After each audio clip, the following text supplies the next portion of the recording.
Hello, my name is Mark. This is Tomes of Awesome. And I've been off for a while trying to earn money at my job, so I apologize for not streaming as regularly as I usually plan to do. In the meantime, we are now playing a different game. I'm going to go back to my other two games to continue to play through eventually here, but I just want to take a moment to highlight this game because since this particular game has come out, the SJWs, that is to say the social justice warriors, the fascists, and everyone else has come out to basically say as much bullshit as humanly possible about this game while doing everything snide, underhanded, and basically wrong and evil as humanly possible to not actually show their own real footage of this game. And everyone has shit on this game without actually playing this game. And when you realize that this game was funded by Kickstarter, meaning it was funded by the fans for the fans, that doesn't make a whole lot of sense. What I will say, however, is that when Dante's Inferno came out for the PlayStation 2, we didn't really have the Wi-Fi and the YouTube gaming reviews that we did now, so they missed their opportunity to shit on that game, despite the fact it's literally based on a book/manuscript of a knight during the Crusades who temporarily walked through hell. So it's a literal definition of hell, and yet maybe because of that reason people didn't get to shit on it then, so they're shitting on this now. I, however, am not going to do that. As with most things Tomes of Awesome, I'm just going to represent it as it is. This is your trigger warning. This game contains violence, everything. In fact, the only reason it's on PlayStation 4 and Xbox One right now is because they lowered it from adults only to mature audience. Otherwise, it would have been NC-17 by the ratings board. Not a lot of games get that, but this one has earned it. However, I don't know exactly what the censored quality is. There's a patch program coming through for the Steam and PC version that will return it to the NC-17 level gore, but even what we have here, I really enjoy. I enjoyed this game in every bit, and the one thing I love absolutely is even the people who are shitting on this game, the one thing they just can't shit on properly, even they have to admit, is that visually and artistically wise, this game is stunning. It is unbelievable. However, this contains sounds, visions, and everything else of rape, torture, murder, human sacrifices, and occasionally using a fleshless baby as a mop to mop wooden and stone floors while it cries and whimpers in agony. And speaking of agony, let's get started, shall we? Yeah. I love this game so very much because unlike every other game where you go to hell in the last 10 years, don't pay any attention to the woman in the foreground here. Pay attention to the giant thing with the wings in the background. And that's exactly the kind of point of this game, is you look at the beauty and you go, ah, beautiful babes, and then you don't see the giant demon with wings that rips your face open like its fingernails are made of cheese graters. Unlike every other game where you've gone to hell in the last 10 years or whatever, you don't get to fight in this game. You have to run and hide.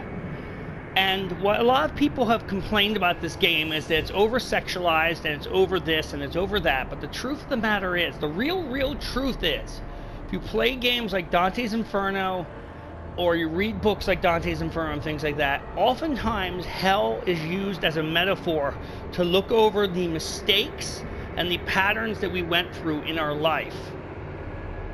They talk about you flashing back through your memories, seeing your life flash before your eyes. And a lot of times, even in Dante's Inferno, as you walk through the different layers of hell, it was like, these are all the different filters of hell. And based on your sins in life, you'd get a different vision. Well, spoiler warning. Spoiler warning. Spoiler warning.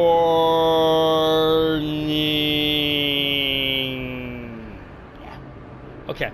Those who know me know that I can't really edit content because I'm just using the simple share abilities of the PS4 to share this, so I think I said spoiler warning enough times. In this game, you play a man named King Nimrod, and yes, that's his actual name. And while you might want to joke about it because Nimrod means moron or idiot or that kind of thing, if you ever watch Nicolas Cage in National Treasure 2, he points out that the phrase, "your name is Mud," actually refers to the doctor who was accused of aiding John Wilkes Booth, and to this day, the name Mud means you're an idiot, you're in trouble. So Nimrod might have a similar origin. I don't know enough about the actual biblical and historical reference to get this, but Nimrod in this game is the king of the ill-fabled city of Babylon, as in the Whore of Babylon, as in the Tower of Babel, as in human sacrifices, men and women, fucking goats, bestiality, human sacrifices, both of children and animals and everything else, and whores and sex everywhere until God, burned the city down and everything else. And if I'm inaccurate, please don't roast me, because I'm openly telling you I don't know enough about the details. But that being said, the fact that you are King Nimrod, supposedly the king of the city of Babylon, which is, as far as I can tell, the holy city, the new Mecca of those that worship Lucifer. In this game, you're worshiping the red goddess, the hell goddess. I believe that is her in the foreground here. And they flat out tell you right from the beginning she takes different forms to different people. So the idea that this game is very over-sexualized is a direct reference to King Nimrod's life. That he did lots of human sacrificing. He did lots of sex. He did lots of blood cults and things in his life. And as a result, his personal journey through hell is exactly that kind of thing. So therefore, there is an explanation for it. There's a reason for it. It exists for a reason. I enjoy this game very much. In fact, I've already beaten it once. Once you beat it, you unlock succubus mode. And ignoring all the sexuality that being a succubus is, and truth be told, they kind of do in this game, ironically. They kind of do. They show it. They show succubi servicing men and women, and they show male succubi, aka incubi, in this game as well in some of the cinematic scenes. But ignoring that, what that really means is the succubi are the most violent, most powerful race in this game, second only to the Red Queen herself, once again pictured on the game menu here. And the reason is because they're the most sexual, but they're also the most destructive. And that's kind of why I like this opening menu here, and why I haven't gone on yet, is because you see the sexuality in the foreground, but you see the real danger and the monsters in the background. And in life, our eyes are often drawn to the pretty so that we miss the darkness. And with all those kind of metaphors in life, and what this journey through hell essentially is, and yes, my online screen name is Bowberry7. That's a reference to Breath of Fire for Super Nintendo, way back in the day, because I like doing it old school.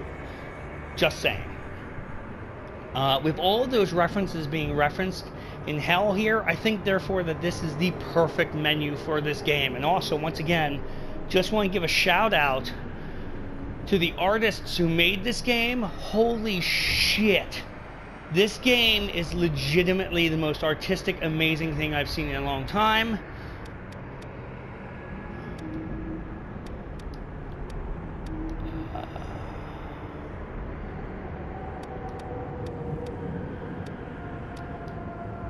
And let's get into it. Now, a lot of people have, like I said before, gone on about this, about how it's old gameplay and references to Outlast and stuff. But the truth is, this is a different game, and it has a very intense storyline if you're willing to actually play. It's the last thing I remember. I'll go ahead and let you enjoy this. Memories tear apart my soul, consumed by the endlessly burning fire.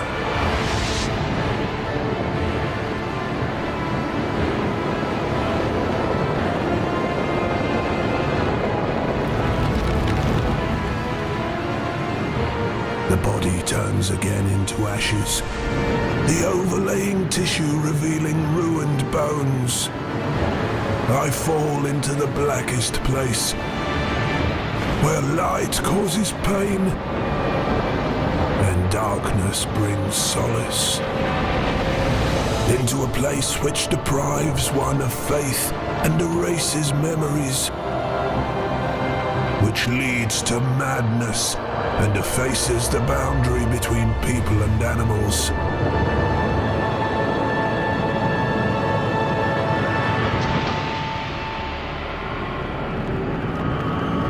The Red Goddess.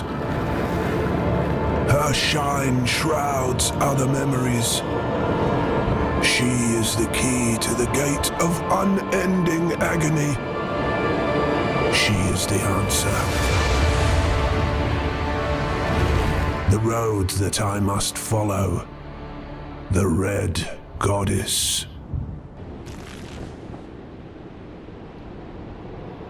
And we're back. And I think that pretty much describes everything right there, doesn't it? Also, as I said, I beat this game once before, so you can see I have almost all the abilities. You have a total of 4 things for each. I've got 3 there filled in. I've got 3 filled in on there. Actually, I have 4 on the right. This game is truly fantastic. We're going to get into it. I don't have that much time to get into it, but I mostly wanted to discuss those things because a lot of people have been crapping on this game just because, truth be told, they don't like the story or they don't like the plot line. But if you actually get into it and you give it a chance, this game is fantastic on every level. Torches will give you illumination to see in the dark, but the demons are also attracted to the light, so you have to use torches more as a long distance lure and not hold them onto you. Otherwise, they're going to come after and kill you. And it's just that simple. So, I hope you give this game a chance. I'm telling you, it truly is fantastic, and I'll see you soon. If you like this video, hit the like and subscribe and click the notifications bell and do the Macarena because, you know, YouTube keeps adding new stuff just for you to get the content that you want. And have a nice day.